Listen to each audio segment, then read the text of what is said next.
नमस्कार दोस्तों, मैं हूँ कीर्ति और आज प्रस्तुत है हम जो चाहे सो पाए पुस्तक, जो कि स्वेट मॉडर्न जी ने लिखी हुई है। इसका हिंदी रूपांतरण।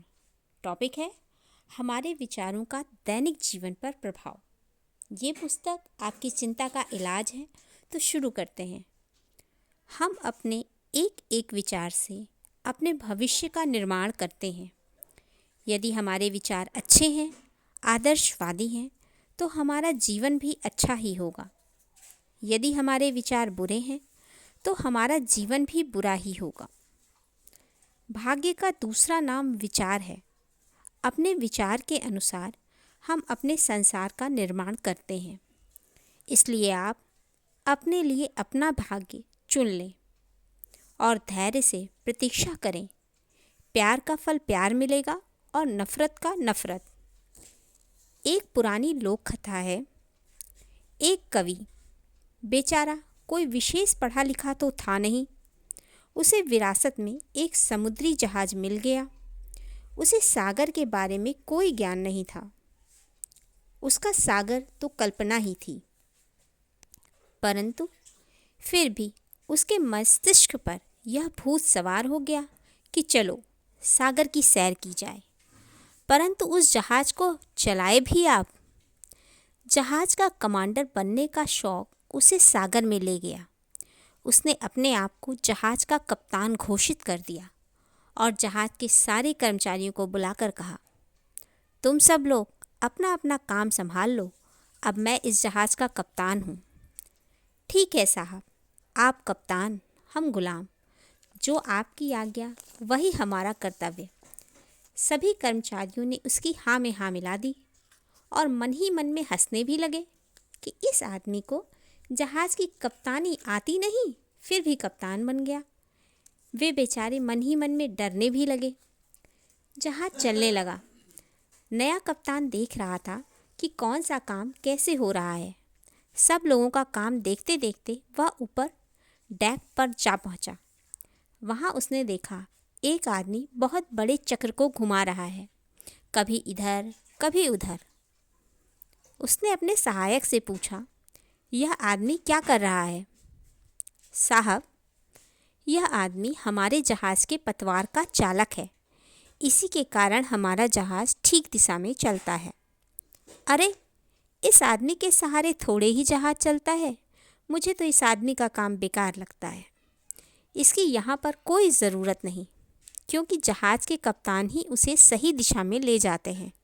इसलिए इस आदमी को यहाँ से हटा लो और जब हमें ज़मीन दिखाई दे अथवा दूसरा जहाज़ दिखाई दे, तब इस पतवार को काम में ला सकते हैं। ठीक है साहब, जो आपका हुक्म। हम तो केवल आपके गुलाम हैं। अभी इस आदमी को हटा लेते हैं। यह कहकर उसके सहायक ने चक्र चलाने वाले आदमी को वहाँ से हटा दिया। उसके बाद जो दुर्घटना हुई, जो विनाश हुआ, उससे कुछ गिनती के लोग ही बच पाए। जो लोग बचे थे वे जीवन भर उस कप्तान के पागलपन को न भूल सके। उसने कहा था कि जहाज़ अपने आप चलता जाएगा। अब आप स्वयं सोचिए कि आप भी तो उस जहाज़ के से कहीं अधिक बड़ा जहाज़ चलाने जा रहे हैं, यानी ज़िंदगी का जहाज़। क्या कभी आपने अपने मन की पतवार को अपने हाथों में थामने का प्रयास किया है? क्या आपने अपने मन को इधर उधर भटकने की खुली छूट तो नहीं दे रखी? काम वासना की तीव्र वेग वाली पवनों से दिशा भ्रष्ट होकर इधर उधर नहीं भटकती रहती? क्या यह ऐसे छोटे लोगों को मित्र नहीं बनाता? घटिया और बहकाने वाली पुस्तकों के पढ़ने में नहीं लगा रहता? क्या ऐसा तो नहीं कि आपको मनोरंजन के साधनों के नाम पर उस मार्ग पर तो नहीं ले जाता हो जिसे आप पहले से छोड़ चुके हैं, जिस पर चलकर आपने अपना जीवन संवारने का निश्चय किया था? क्या आप वास्तव में अपने जीवन रूपी जहाज़ के कप्तान हैं? क्या आपको विश्वास है कि आप इसे शांति से तट पर ले जाएंगे? यदि आप ऐसा नहीं कर रहे तो क्यों नहीं कर रहे?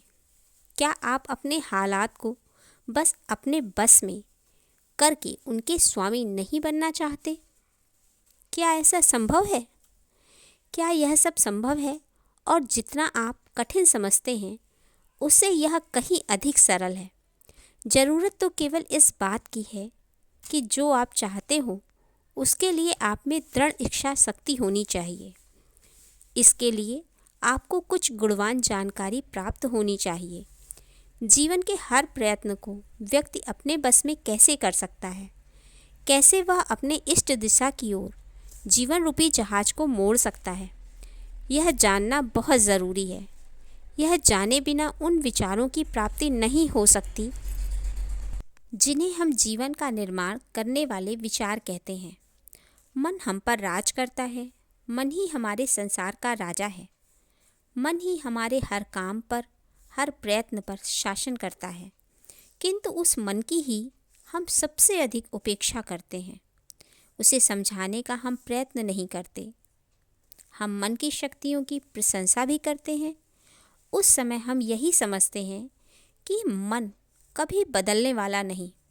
हम मन को ऐसा जहाज समझते हैं जिसका संचालन तभी कोई आदमी कर सकता है जबकि वह अच्छी बुद्धि और महाशक्ति का स्वामी हो।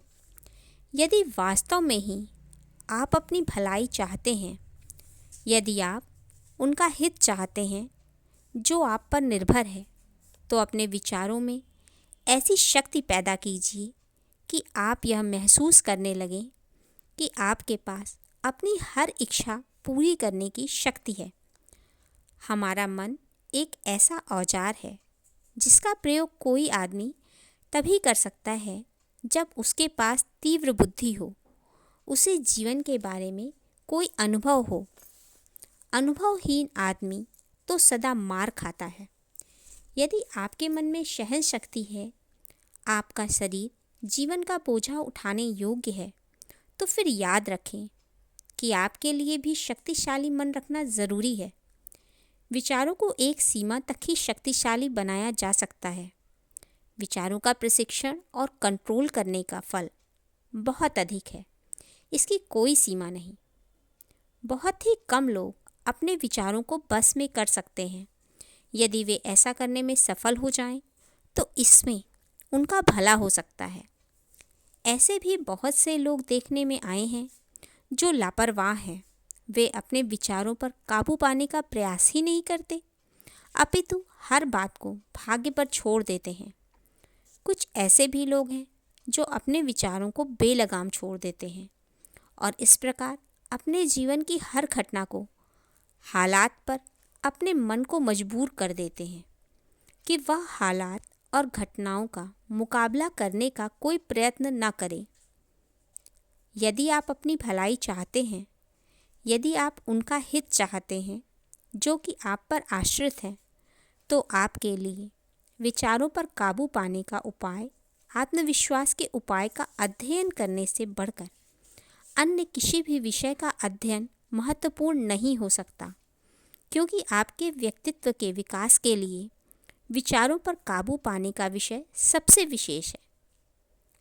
विचार कोई ठोस वस्तु नहीं, अमूर्त तथ्य है, कल्पना की उड़ान है। इसलिए कई लोग यह कहते हैं कि हमारा इन पर कोई बस नहीं चलता, हम अपनी इच्छा से इन्हें नहीं चला सकते, हम इन्हें बदल नहीं सकते। बहुत से लोगों के मुंह से यही सुना जाता है कि भाई, कल्पना तो कोरी है, इसे हम कैसे बदल सकते हैं? यह तो उड़ती चीज़ है, उड़ती चीज़ को आज तक किसी ने पकड़ा है? उनके यह विचार सिरे से ही गलत हैं। इससे गलत बात और कोई नहीं हो सकती। हर प्राणी भले ही कितना व्यस्त हो, कितना ही कामकाज में खोया हो, कितना ही अनजान और मासूम क्यों न हो, उसके अंदर इतनी शक्ति तो अवश्य हो कि वह अपने बारे में कुछ सोच सके, अपने अंदर झांक कर यह निर्णय कर सके कि मैं अच्छा कर रहा हूँ अथवा बुरा। उसमें इतना ज्ञान तो होता ही है कि अपने को बुराई से दूर रख सके और अपने अंदर इतनी शक्ति पैदा कर ले कि हर बुरा विचार उससे दूर भाग जाए। हर आदमी के काम करने का अपना अलग से एक मार्ग होता है। उसके सोचने का तरीका भी अपना ही होता है। उसकी अपनी ही उलझनें होती हैं जिन्हें वह अपने ढंग से सुलझाता है। हर आदमी की मंजिल दूसरे से अलग होती है, किंतु जहाँ तक विचारों और कल्पना की प्रतिक्रिया का संबंध है, इसका सूत्रधार एक ही होता है। एक मूर्तिकार की छेनी यदि एक चोर के हाथ लग जाए तो सेंध लगाकर चोरी करता हो तो वह सुंदर मूर्ति को तोड़ सकती है, उसे बना नहीं सकती। अब आप कल्पना कीजिए कि दोष किस चीज़ का है। इसमें तो कोई संदेह नहीं कि हम सबके हाथों में एक ही जैसी शक्ति है। हम चाहे तो इन हाथों से कोई सुंदर मूर्ति बनाकर उसे पूजा स्थल पर रख सकते हैं, चाहे तो इन्हीं हाथों से चोरी कर सकते हैं या किसी सुंदर मूर्ति को तोड़ सकते हैं। यह केवल हमारे स्वभाव पर ही निर्भर है कि हम क्या कर सकते हैं। इससे यह बात स्पष्ट है कि यह सब हमारे हाथों में है कि हम अपने स्वभाव को श्रेष्ठ बनाएं अथवा उसे बिगड़ जाने दें, उसे छोटा और घटिया होने दें। ऐसे लोग जो अपने विचारों को बस में नहीं कर सकते, अपनी आदतों को नहीं बदल सकते, वे यह जानने का प्रयत्न ही नहीं करते कि किस प्रकार अपनी खुशियाँ और सफलता को पा सकते हैं। उनका मन जिधर जाए वे उधर ही जाने देते हैं। उनसे जो भी हो सकता है वे बिना सोचे समझे करते हैं। संगमरमर के पत्थरों पर चोट करता हुआ मूर्तिकार एक भी चोट ऐसी नहीं मारता कि जिससे उसकी कला का रूप बिगाड़ने का मार्ग दिखाए। उसकी नज़रें पत्थरों पर जमी रहती हैं। अपने मन को एक स्थान पर इकट्ठा करके वह छोटे से छोटे बिंदु, छोटी से छोटी रेखा का सृजन करता है। वह यही प्रयास करता है कि उसकी छेनी की हर चोट मूर्ति के रूप में निखार लाने का साधन बने। उस मूर्तिकार की यही एक विशेषता होती है कि उसका सुंदर चित्र उसके मन की कल्पना में, उसके फ्रेम्स में जुड़ा रहता है। उसकी छेनी की हर चोट उसी काल्पनिक चित्र की ओर ही पड़ती है। उसका परिणाम यह होता है कि उसका निर्माण बिल्कुल वैसी ही मूर्ति बनाकर सामने रख देता है जो उसकी कल्पना के फ्रेम में जड़ी हुई थी। इस प्रकार वह अपने सपनों को साकार करके दिखाता है। मूर्ति बनाते समय उसकी नज़र पल भर के लिए भी इधर उधर नहीं जाती। वह उसे पत्थर पर जमाए रखता है। यही उसकी सफलता का रहस्य है। उस मूर्तिकार की यही तो सफलता है। अपनी मनचाही सफलता पाकर वह कितना खुश होता है। उसकी भांति हमें अपने आसपास के वातावरण को जानना चाहिए कि हम क्या करना चाहते हैं, फिर यह सोचना चाहिए कि हम उसे कैसे कर सकते हैं। इसके साथ ही हमें अपने लक्ष्य की प्राप्ति के लिए जुट जाना चाहिए और अपने प्रयत्न और परिश्रम में ढील नहीं आने देनी चाहिए। फिर क्यों ना हम सफल होंगे। हमारे विचारों और साधारण औजार में यह अंतर है कि यह विचार के लिए हमें हर समय कुछ न कुछ करना पड़ता है। एक औजार की भांति हम उसे एक स्थान पर नहीं रख सकते और यह भी नहीं कह सकते कि हम कोई चोट नहीं करेंगे। हम कुछ सोचे बिना, विचार किए बिना नहीं रह सकते और उसके हर विचार एक चोट है जिससे हमारे जीवन का एक अंग गढ़ा जाता है। अतः हमें दृढ़ विश्वास करना चाहिए और यह संकल्प लेना चाहिए कि हमारा हर विचार हमारी भलाई के लिए हो। हमें यह प्रण कर लेना चाहिए कि हमारा हर विचार हमारे हित के लिए है। हम उस विचार को मन में पैदा ही नहीं होने देंगे जो हमें नुकसान पहुंचाए। यही हमें सफलता के मार्ग पर ले जाएगा।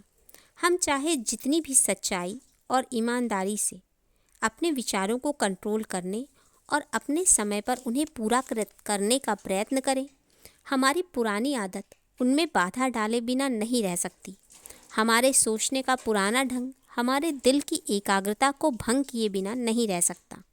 इसलिए अच्छे काम करने वाले पुरुष के लिए पहला कठिन काम होता है कि विचारों पर काबू रखना, उन्हें अपने बस में रखना। ऐसे ही लोग सफलता की मंजिल तक पहुंच सकते हैं। M.E. कार्टर ने कहा है, यदि माँ बाप एवं उनके अभिभावक अपने बच्चों पर आदेश और अनुशासन जबरदस्ती लादने का प्रयत्न न करें और उन्हें प्यार से अच्छे और बुरे विचारों का अंतर बताएं, बचपन से ही उन्हें यह शिक्षा दें कि वे सदा अपने मन में अच्छे विचारों को स्थान दें, तो नई पीढ़ी को अच्छे रास्ते पर चलाने का काम, उन्हें सफल मानव बनाने का काम बहुत सरल हो जाएगा। यदि हम अपने बच्चों को छोटी आयु में ही यह शिक्षा दें कि वे कैसे श्रेष्ठ विचारों के बन सकते हैं, यदि उन्हें यह बता दिया जाए कि बुरे विचारों वाला कोई प्राणी कभी महान नहीं बन सकता, ऐसे बच्चे बड़े होकर अवश्य ही महान बनेंगे। उनके मन में कभी भी छोटे विचार नहीं आएंगे।